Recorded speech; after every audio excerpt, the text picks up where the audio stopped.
Welcome to the 21 days of Yule. Today is the winter solstice.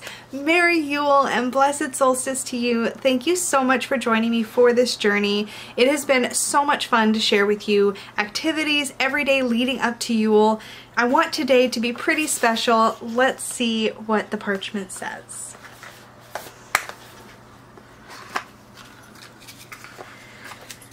Today's activity is to light the Yule log candles. Today, for our very last activity, it's time to light the Yule log candles.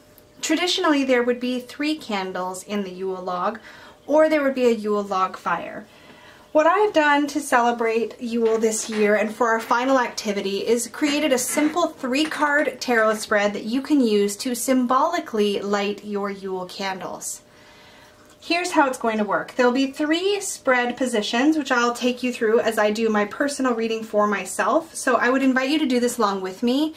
Now I've chosen to do something a little bit fun and use my tarot tiles, which I'll show you. These are the Sawyer's Path tarot tiles by Jamie. And here is what they look like. Jamie Sawyer of the Sawyer's Path is, oh my gosh, I'm having trouble with figuring out where the focus is. There we go. So these look like this. I'm going to be drawing 3 tiles for my spread, but I invite you to take your favorite tarot deck or runes or divination tool and do your draws that way. So I've dumped my tarot tiles into the cauldron. I'm just giving them a little hand mix here with my left hand.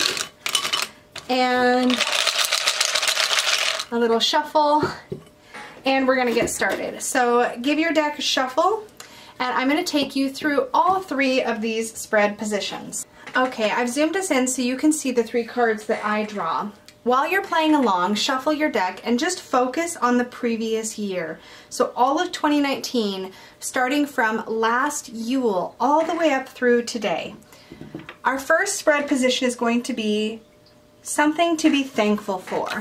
Something to be thankful for. So I'm going to draw my first tile, and I have selected the 2 of Wands. The 2 of Wands. There were several points in this past year where I really needed to take a look at how my life was unfolding, how things were going, assess and really decide what was going to come next.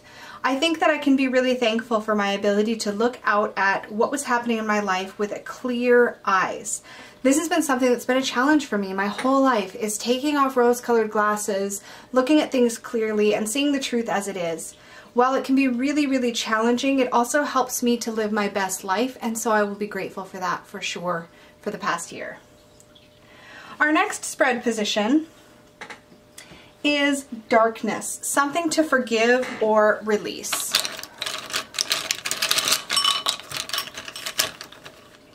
I keep messing up my little cloth here. I have drawn the 7 of Swords. It's really easy to get and stay hung up on the ways that you may have felt wronged, to get really stuck on, fixated on even, the ways that things didn't go as you planned, the ways that things turned out totally unexpectedly and not for the better.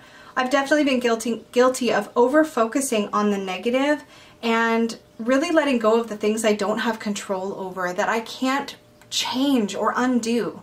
I wish that life came with a rewind button, but sadly it doesn't. And sometimes I cling far too long on mistakes I feel I've made or ways I've been wronged instead of just simply dusting myself off and moving forward. And so for me, this position of the darkness, forgive or release this, is about letting go of that, letting go of clinging to the story of what's happened that hasn't gone as planned. And finally, our third position is something to embrace as we move into the upcoming year. And I have drawn Justice. For me, the message is to remember that things come full circle, and what is meant to be is going to be. There's a universal karmic law at play, and this is part of my core beliefs, and so I really need to lean into trust that all things that are meant to unfold and balance will unfold or balance the way that they're meant to.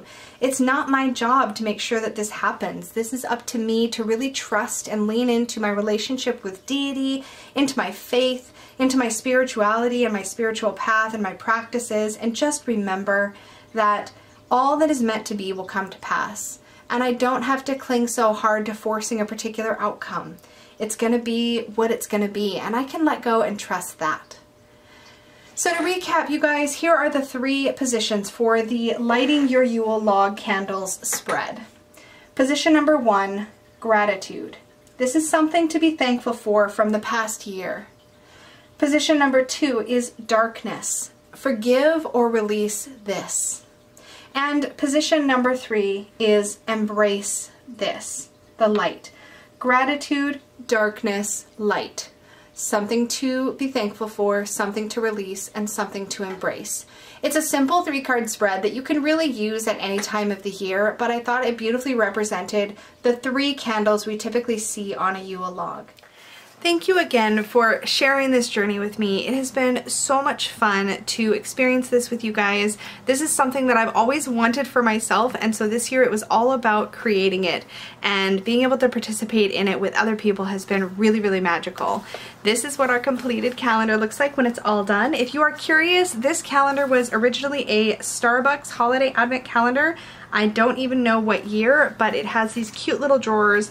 All I did to convert it from a Christmas Yule calendar into a Yule calendar was I turned over in advance the days after the 21st of December, which made it so that the picture would be complete when we turned over the last day, which was today, the 21st. I hope you have enjoyed this journey with me. I would love to hear your feedback if this was something that you enjoyed and want to see again next year. I really had so much fun. Thank you and have a wonderful, wonderful holiday. Bye.